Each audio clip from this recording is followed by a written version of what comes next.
सभी को जय श्री राम, राधे राधे। मैं ईशा पुत्री अशोक कुमार अरोड़ा जी की। आप लोग मेरी वीडियोस देख रहे हैं, मेरा क्या कसूर मेरी ज़िंदगी का सच, इसके लिए बहुत बहुत धन्यवाद। और जो मेरे नए व्यूवर्स जुड़े हैं वो मुझे फेसबुक पर और यूट्यूब पर ईशा बेरी के नाम पर उस पर जाकर मेरे ज़िंदगी का सारा सच सुन सकते हैं। जी हाँ, वो मेरी बनाई हुई कोई मनगढ़ंत कहानियाँ नहीं है। मेरे साथ जो सच होता हुआ आया है वो आप लोगों के बीच में शेयर कर रही हूँ।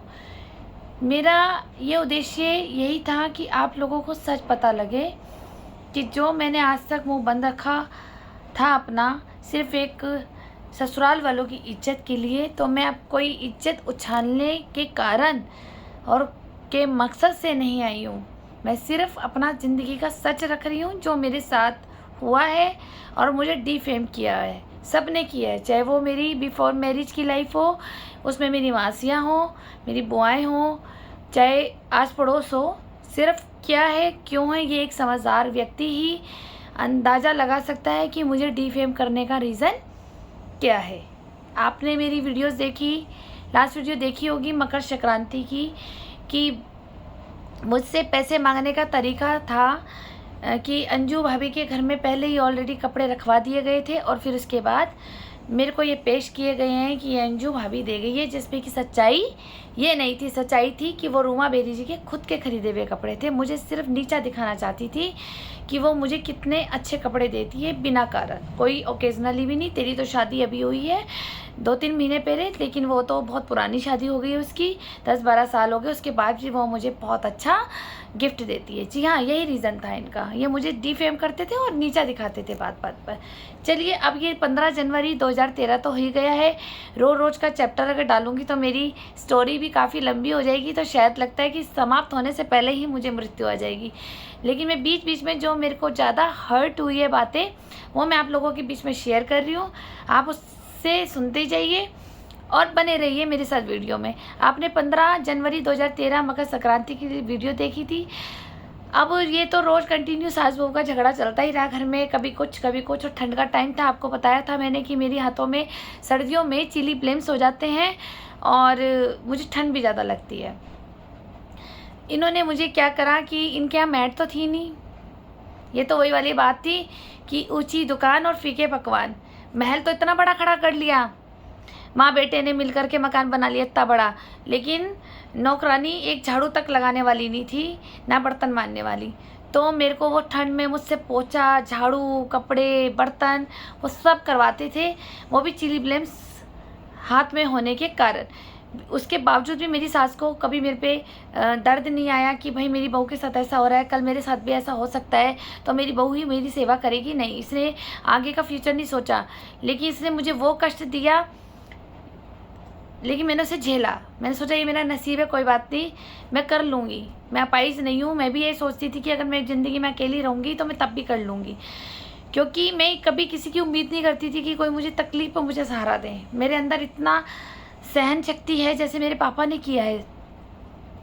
मेरे हाथों में दर्द हो रहा था, मैं ठंडे पानी में उंगलियां भिगोती थी, पोछे को निचोड़ती थी, हाथ से पोछा लगाती थी। उस वक्त तो जो आजकल के नए फैशन वाले पोछे चल गए हैं, डंडा वाले जो आ रहे हैं, वो मेरे पे अभी भी है। पहले ये पोछे नहीं थे। तो अब क्या है कि वो मेरे से हाथ से पोछा लगवाती थी, और जब वो इतना बड़ा घर में साफ़ करती थी तो जानबूझ करके सोफे पे बैठ जाती थी। मेरी सास का ये काम था, जिस रूम में मैं पोछा लगा रही हूँ उस कमरे में जाकर के बैठती थी, और फिर क्या करती थी, जैसे खिड़की का चाना आ रहा है, दरवाजे का चाना आ रहा है, तो उससे थोड़ा सा परछाई से अगर फर्श पे देखो तो वो पोछा लगा हुआ जो होता है वो उसकी हल्का सा एक, जैसे कहते हैं ना, कोई पिक्चर्स ड्रॉ होता है कि हाँ भाई ऐसे पोछा घुमाया है, उस टाइप की वो परछाई दिखती थी ज़मीन पे। तो मुझे बुला करके कहती थी, ओ ईशा इधर आ, देख ये पोछा ठीक से मार, देख लकीर दिख रही है ना पानी की, देख वो दिख रही ना। और ये इस तरह से मुझसे रोज़ ठंड में, मतलब मेरी उंगलियों में ब्लीडिंग हो रहा है, सूज रहा है। मेरे पति भी मेरे साथ नहीं थे। मैंने बताया ना कि ये बाद में साथ क्यों हुए, इनकी भी सारी कहानियाँ बताऊँगी और दुनिया को पता लग जाएगा कि ये मेरे साथ एडजस्ट कर रहे हैं या मैं इनके साथ एडजस्ट कर रही हूँ। और मेरा एडजस्ट करने का कारण ये नहीं है कि मेरे में कमी है, सिर्फ मैं अपने पापा और अपने अरोड़ा फैमिली की इज्जत के लिए मैं एडजस्ट करी थी। अब सच जब आपके सामने आ ही रहे तो फिर मुझे तो सच भी मैं सारे ही खोलूँगी ना। मेरे लिए तो सब एक खुली किताब है। अब तो उस वक्त मेरे हस्बैंड भी ये नहीं सोचते थे कि मेरी वाइफ को दिक्कत हो रही है, तो जानबूझ के कह देता था कि चल ला मैं तेरे साथ बर्तन मजवा दूँ। कभी कभी इन्होंने मेरे साथ वहाँ उस घर में कराए, तो उस माँ को गुस्सा आता था। भाई माँ को तो आएगा ही गुस्सा कि मेरा बेटा बहू का साथ दे रहा है, क्योंकि आजकल की सासें ऐसी हो रही है, कुछ सासें ऐसी हैं। मैं तो उन सासों से भी कहना चाहूँगी, जब आप अपना बेटा शेयर नहीं कर सकते ना, तो उस बेटे की शादी मत कराया करो। पहली सी बात, अगर आप अपना बेटा शेयर नहीं करना चाहते हो तो आप अपने बेटे की शादी मत कराओ। किसी लड़की को ला करके उसकी भी ज़िंदगी ना ख़राब करो, ना अपने बेटे की भी ख़राब करो। तो मेरे साथ कभी जब ज़्यादा ब्लड आया तो इन्होंने ठंड में हाथ बर्तन मंजवाए मेरे साथ, धो धो के रखे इन्होंने। तो माँ को आ गया गुस्सा। अब आना भी चाहिए, मैं भी मेरा बेटे के साथ अगर कोई काम कराएगा तो मुझे भी गुस्सा आएगा, राइट। लेकिन ये मैड नहीं लगाते थे जान के, ताकि ये तकलीफ़ों में इसको स्ट्रगल दूँ, इसे कष्ट दूँ, तो ये मेरे कहने पे आ जाएगी और देह व्यापार में यस कर देगी। तो फिर इसको तकलीफ़ देंगे तभी तो ये झुकेगी, तभी तो ये मरेगी, तभी तो हाँ करेगी। और फिर इसी के पैसों से जो ये हमें देह व्यापार में कमा के देगी, तो फिर मेड रखी जाएगी। ये शर्त रखी जाती थी। मैंने कहा नहीं, कोई नहीं, मेरी उंगली कट के कोई गिरी है, थोड़ा सा मवाद भर गया है, ब्लड आ रहा है, हाय राम, अंदर से करती रहती थी। डर तो होता ही है सबको, लेकिन मैं काम कर लेती थी। अभी जब सर्दियाँ आएंगी तो मैं आपको अपनी उंगलियों के हालात दिखाऊंगी। मेरी उंगलियां चिलिप्लेस आज भी होती हैं, मुझे ठंड लगती है। अब मैं क्या कर सकती हूँ, भगवान ने मुझे ऐसा ही बनाया है, कोमल शरीर वाला। तो इन्होंने मुझे इतना तकलीफ़ दी है कि ठंड के जनवरी के महीने में इतने बड़े मकान में पोछा लगाना, नीचे सीढ़ियों में पूरा लगाना। और फिर क्या करती थी मेरी सास, जानबूझ करके, जैसे कभी हाथ में लेकर के कभी सरसों का तेल या कभी लहसुन का तेल बना के रखती थी अपनी मालिश पे लगाने के लिए, और एक नारियल कोकोनट ऑयल बालों में लगाने के लिए। ये सब कभी कभी बदल के तेल लेके जाती थी जान की सीढ़ियों पे कि मैं छत पे रखाऊँ, थोड़ा सा बालकनी में रखाऊँ ईशा की ये जम गया। तो जानबूझ करके वो गेड़ देती थी सारी सीढ़ियों में, वो तेल लिप लिप हो जाता था। तो फिर उसको कहती थी, ईशा अरे बता, मैं तो पोछा लगा लेती थी, पता नहीं कैसे फिसल गया, अमला मैं लगा लेती हूँ, मेरे तो घुटने में भी दर्द रहता है राम। मैंने कहा नहीं मैं कर लूँगी, आप बैठो। फिर क्या करती थी, पोछा तो लगाना ही है, अब वो तेल वाली सीढ़ियाँ हो गई है तो उसमें कितनी मेहनत थी। पहले कहती थी कि उसको पानी से साफ कर दिया, तेल हट गया, फिर उसके ऊपर सरफ डाल। उन जख्म वाली उंगलियों में मैं वो सरफ डालती थी, फिर चूना देती थी। चूना आप समझ रहे हो, प्लास्टिक और लोहे का जो स्टील का होता है, जिससे हम बर्तन भी साफ़ करते हैं, चाय के फ्राई पैन, फिर उससे साफ़ करवाती थी कि तू सारी सीढ़ियाँ साफ़ कर। इतनी सारी सीढ़ियों में चिकनाई हो जाती थी क्योंकि तेल ऊपर से गिरा है। वो सारा साफ़ करा, फिर उसके बाद पानी डाला, पानी डाल के वो सारा साफ़ किया, फिर सूखा पोछा मार, नहीं तो पैर लपक जाएगा, किसी का फिसल जाएगा। इसको फिर पूरा सूखा, पूरा ढंग से सूखा। तो ये मुझसे सीढ़ियों में भी ऐसे ड्रामे करती थी, जानबूझ के तेल गिरना, चिकनाई गिरना, और मतलब इतनी सीढ़ियाँ चमकवा ली थी इसने मुझसे कि जब मैं शादी करके आई थी तब इसकी सीढ़ियाँ इतनी साफ़ नहीं थी जितनी इसने मुझसे तेल गिरा के, कोई ना कोई एक्सक्यूज़ेस बना करके मुझसे सारी सीढ़ियाँ भी रगड़वाई, सारा घर भी। कभी घर के अंदर तेल गिर देती थी, फिर उस घर को पूरा मैं सरफ से, झाड़ू से पूरा धोती थी, पानी से वाइपर से साफ़ करती थी, फिर सुखाती थी, फिर कोना कोना पानी निकालती थी, फिर उस कपड़े से निकालती थी, फिर जब तक वो ड्राई ना हो जाए चल के देखती थी फर्श पे कि पैर तो नहीं लिपक रहा है, फिर वो पूरा साफ़ करा के ऐसे मुझसे 3-4 घंटे ये लगातार पोछे मुझसे लगवाती थी। मजा ले मेरा पति बोल ले, मिस्टर सचिन बेरी, जो ये कहते हैं कि ईशा को राम मिला है। चुप रहने का मतलब ये नहीं होता कि वो राम मिला है। कईयों के झगड़े बाहर तक आ जाते हैं हस्बैंड वाइफ के, और शराब पी करके नाचते हैं, ठीक। तब तक तो पूरे नशे माँ ने सिखा रखे थे, अपने बच्चों को सिखाया क्या रूमा बेरी जी ने। एक बड़े हैं राहुल बेरी, वो देह व्यापारी, और लड़कियों के मामले में अयास, ठीक। ऐसे ही इनके पिताजी थे अयास, माँ भी अयास। सही निकला कौन? दूसरे वाले बीच वाले भैया हैं, तो वो भी, मैं उन्हें अयास तो नहीं कहूँगी, अयासी के बारे में देखो मुझे जानकारी नहीं पता गौरव भैया के बारे में, लेकिन पियक्कड़ तो वो भी हैं। पियक्कड़ ये भी थे, ये तो पियक्कड़ भी थे, गुटकेबाज भी थे, चिकन नॉनवेज हर तरह का जो भी मटेरियल होता है चिकन में, हर तरह के सब चीज़ खाए हुए मेरे हस्बैंड ने। और फिर ये कहते हैं कि ईशा को दिक्कत है मांस खाने से, क्योंकि मैंने बचपन से नहीं खाया है। तो अगर मैंने अपने पति को अगर इन चीज़ों से रोका है, पुराणों में पढ़ा था कि किसी जीव की हत्या करके नहीं खानी चाहिए, अगर मैंने उनको ये समझाया और वो आज उन्होंने चाहे मन मार के छोड़ रखा है, खाते नहीं है जब से मेरी शादी हुई, तो इन्हें ये लगता है कि बहू ने तंत्र प्रयोग और जादू टोने कर दिए हैं जिससे कि मेरा बेटा अब ये चीज़ें नहीं खाता है, मांस आदि। क्या मांस खाना अच्छा है? आप मुझे बताइए। हाँ, उन लोगों के लिए अच्छा है जो लोग खाते होंगे, लेकिन मैं पुराण की बात कर रही हूँ। क्या एक जीव की हत्या करके उसको खाना कहाँ तक अच्छा है? मुझे आप बताइए। जो लोग खाते होंगे वो मुझे कमेंट सेक्शन में तो करेंगे, यहाँ अच्छा है, खा रहे हैं, एंजॉय कर रहे हैं, लेकिन मैं तो पुराण की बात करती हूँ। इन लोगों ने इस तरह से मुझे बहुत तंग किया, पोछे वगैरह भी लगवाए। अब आगे मैं बताती हूँ कि फिर क्या हुआ था। ये तो रोज़ का क्लेश चलता रहा, पोछा झाड़ू ये सब, तू मैं वही लोगों का घर में आना और मुझे नुमाइश की तरह दिखाना, तो ये सब चलता रहा। एक दिन की बात थी, 28 जनवरी, जी हाँ वो दिन मैं नहीं भूलती। 28 जनवरी का दिन ऐसा था कि जिसमें मेरी सास ने कहा कि जिसमें मैं ये जिसमें रह रही हूँ गंगा विहार में, जो मेरा मकान है, ये मकान सिर्फ सेलिंग के लिए बनाया था। ये मेरे अलग होकर के रहने के लिए नहीं बना था, ये सेलिंग के लिए बना था कि इसमें हम मुनाफा कमाएंगे और फिर और ज़्यादा पैसे हो जाएंगे। अगर कोई चीज़ 10 रुपये की बनी है तो हम 15 रुपये कमाएंगे।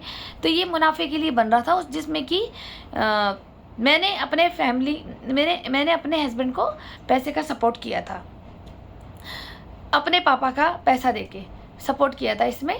तो अब ये इन्होंने, जब ये कंस्ट्रक्शन बन रहा था, मैंने सोचा था 4 पैसे मैं भी कमा लूँगी और वो जो पैसे प्रॉफिट होगा वो मैं अपनी मम्मी और बहन को दे दूँगी।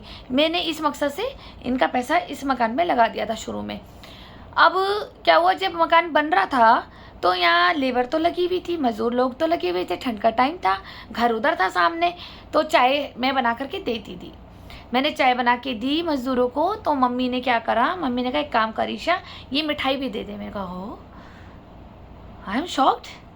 मैं कहा जो लेडी किसी को एक चम्मच तक नहीं दे सकती, वो आज मिठाई दे रही है, वो भी ऐसी वाली मिठाई। देखो तो ज़रा क्या दे रही है। जब मैंने देखा तो वही वाली मिठाई थी जो मैंने 13 जनवरी को लोहड़ी पे मम्मी को दी थी, सारी मिठाई के डब्बे कि आप सबको बांट देना। मम्मी ने किसी को मिठाई नहीं बांटी। देखो, एक डब्बा हमने घर में यूज़ कर लिया था, हमने खा पी लिया था, लेकिन 4 डब्बे इसने छुपा रखे थे अपने दीवान के अंदर, ठीक। और वो दीवान के अंदर थे, वो तो मैं सास के रूम में तो जाती ही नहीं थी, तो मैं कहाँ से दीवान खोल सकती हूँ, अपनी कहाँ मजाल कि सास के हम दीवान भी खोल लें।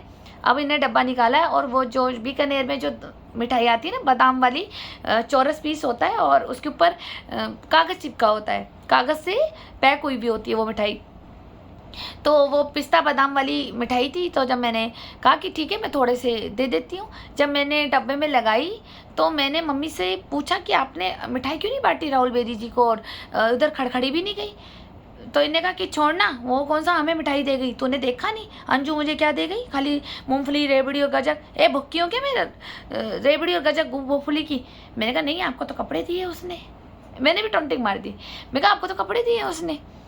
तो कह रही हाँ कपड़े तो दिए, अरे सूट ही तो दिया, अब सूट के बदले में तो मैं भी सूट दे दूंगी। अभी देख आशु सिंपी उनके बच्चों का बर्थडे आता है, तो मैं भी दे दूंगी इनके बच्चों को। मैं भी तो देती हूँ इनको, तो मेरे को सूट देगी तो कौन सी आफत आ गई। इसने मेरे आगे ये एक्सक्यूज़ रख दिया। फिर मैंने कहा चलो कोई नहीं, ये मिठाई अपनी इतनी सारी कौन खाएगा, कह रही मजदूरों को दे दे। जब मैंने डब्बा खोला तो मुझे एकदम ट्यूशन उठी। मैं कहा यार ये 13 जनवरी की मिठाई है, उससे पहले ये मिठाई भी 1 हफ्ता पहले दुकान पे बनी भी होगी। चलो हमने 10 जनवरी मान ली, 10 जनवरी को मिठाई बनी होगी, 13 जनवरी को मैं लेके आई हूँ, आज 28 जनवरी हो गई है, तो इसका मतलब मिठाई ख़राब हो गई होगी कागज़ के अंदर। तो मेरा मन हुआ तो मैंने थोड़ा सा उसको खोला और मैंने उसको सूंघ के देखा मिठाई को, तो हल्का सा हींग आ रही थी, मतलब हल्की सी थी, ज़्यादा भी नहीं थी। अगर कोई भी खा सकता था उसको आसानी से, लेकिन फिर भी हींग थी। मुझे ऐसा लगा कि ये बोल गई मिठाई, ठीक है। तो मैंने पलट के देखा तो उसके पीछे जो नीचे का तला होता है बर्फ़ी का, उस बर्फ़ी के नीचे ही नीचे फुई लग गई थी। फिर मैंने दूसरा रेपर खोला, उसके नीचे भी थी। फिर मैंने सारी खोल डाली। मैंने कहा चलो जब देनी है तो खोल के दे देते। जब मैंने देखा तो सारी फुई लगी हुई थी। तो मेरी सास आई, मेरी सास, मैंने कहा देखो ये तो ख़राब हो रही, मैं तो दूंगी नहीं। कह रही ए हट, मैं करती हूँ उसको सही, कौन सा खाने में तो सही लग रही। इन्होंने क्या करा, सारी बर्फ़ी को उल्टी करके वही जहाँ से फुई लग रही थी उस पर से मम्मी ने कपड़ा मार दिया। इंटेलिजेंट है मेरी सास। तो वो कपड़ा मार के सारी फुई जिसे आप समझ रहे हो ना, जो फंगस लग जाता है, वो हटा दी। और फिर उसके बाद उससे प्लेट में रख दी। कह रही अब तो देख ले, दे देना इसको। तो मैंने कहा अरे तो अभी भी हीक सी लग रही है मुझे। तो एक्चुअली ना मुझे हीक भी बहुत जल्दी चढ़ती है। मैंने कहा नहीं इसमें हीक है, जैसे ख़राब हो गई हो, सीलन की फुई जैसी स्मेल आ रही है, नहीं हम नहीं देंगे। जब हम ही नहीं खा रहे, हमें जब ये डर लग रहा है कि हमें खा के इन्फेक्शन हो जाएगा, तो मज़दूरों को बेचारों को क्यों इन्फेक्शन दे, ये बेचारे कहाँ जाएंगे, इनके पैसे लगेंगे, फिर काम और रुक जाएगा, छुट्टी मार लेंगे बीमार होके। कह रही मुझे ना पाठ सिखा, समझ गई, ले फूक आ रही ना, ले अभी करती हूँ। तो क्या रही, देखो माइंडेड है। रूमा बेरी जी अगर ये सीए कर लेती तो सोचो कितनी अच्छी जॉब कर रही होती। अलमारी में गई तो अपना क्या लाई, केवड़ा जल, और इसने केवड़ा जल छिड़क दिया रुई से, रुई में भिगोया और इसने ऐसे ऐसे भिगो दी, छिड़क दिया, मिठाई पे छिड़क दिया। मैं इधर चाय छान रही हूँ। मैंने कहा अब ये आपने क्या करा। कह रही अरे खुशबू ही देख कितनी खुशबू करती, मजदूरों को पता भी नहीं लगने का, किसी के पेट में भी चला जाएगा। इतनी महंगी तू मिठाई लाई है, ये तो बहुत महंगी मिठाइयाँ लाई है, तो वैसे भी ठीक, तूने मम्मी से तो पूछा नहीं, तो फिर सस्ती लाती, तो इतनी महंगी मिठाई लाई है, फेंकने का मन नहीं कर रहा है। तो मैंने कहा आपको टाइम पे बांट देनी चाहिए थी ना। कह रही मुझे ना सिखा, समझ गई, मुझे ना सिखा कि किसको कितनी मिठाई देनी है, कितनी देनी। अब मैंने तुझे बोला ये चाय वहाँ पे पहुँचा रही है ना, तू काके को बोला कि चाय भी ले जाएगा, बर्फ़ी भी ले जाएगा। इतने में ये आ गए, तो मम्मी ने कहा कि ये काका चाय और बर्फ़ी ले जा। तो मेरे हस्बैंड ने कहा अरे वाह, ये तो बर्फ़ी और निकल गई। तो इन्होंने तुरंत उठाने को खाली थी, तो मैंने इनका हाथ पकड़ लिया। मैंने कहा नहीं आप ये बर्फ़ी मत खाना। कह रहे क्यों, मेरे ख़राब है।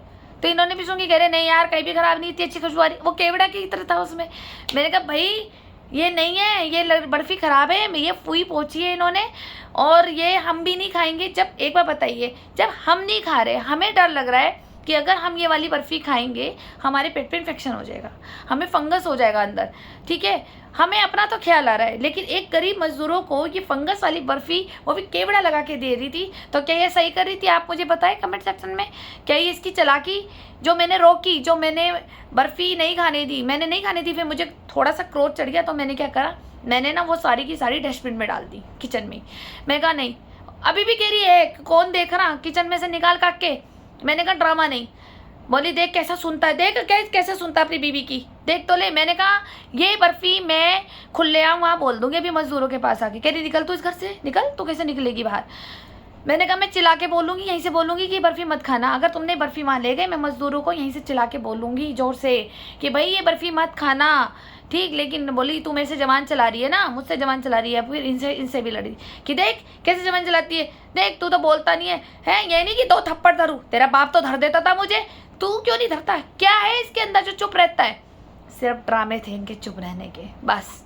इन्होंने कहा कि कोई कभी तो फंसेगी, कभी तो ये करेगी बिस्तर पे रंग रलियाँ, तभी तो हम इसकी वीडियो बनाएंगे, फिर इसको टॉर्चर करेंगे, फिर इसके बाप की संपत्ति हम ले लेंगे। प्लानिंग तो सबकी थी, ये तो मैंने अकेली फाइट करी है, अकेले। बस कोई मुंह से बोल रहा था मुझे, तो कोई दिमाग से चाह रहा था कि ऐसा हो जाए। आप समझ गए ना किसके लिए बोल रही हूँ मैं। तो ये सब पूरी इनकी फैमिली मिली हुई थी, जिसकी जंग मैं अकेले लड़ रही हूँ आज भी। क्या मेरी सास सही कर रही थी कि वो बीमार करने के लिए जो बर्फ़ी दे रही थी, ताकि वो मज़दूर बेचारे बीमार हो जाते और फिर पेट में इन्फेक्शन होता, वो हॉस्पिटल जाते, उनका पैसा लगता, मर भी सकता था कोई। क्या मैंने रोक करके सही करा या गलत करा, या रूमा बेरी जी से सही करा केवड़ा डाल के, वो सही करा या गलत किया। प्लीज़ आप मुझे बताएं कमेंट सेक्शन में। आप बने रहिए मेरे साथ। इनकी एक एक हरकत मैं आपको बताऊंगी कि मेरी कहाँ लड़ाइयाँ हुई जो मैं अलग हुई हूँ, जो मैं अलग, इनसे जो अलग होने के रीज़न है, वो रीज़न छोटे छोटे ही वो कोर्ट तक चले जाते हैं। मेरे पास बहुत रीज़न है जो इन्होंने मेरे को बहुत मानसिक तनाव दिया है। मैं सही का रास्ता पकड़ती चली गई, मुझे गलत रास्ते पे डालने के लिए इन्होंने क्या क्या मेरे साथ साजिश प्लानिंग करते आए। आप मेरी हर वीडियो के साथ जुड़े रहिए, आपको एक एक राज इनका पता लगेगा। आपने मुझे सुना, धन्यवाद।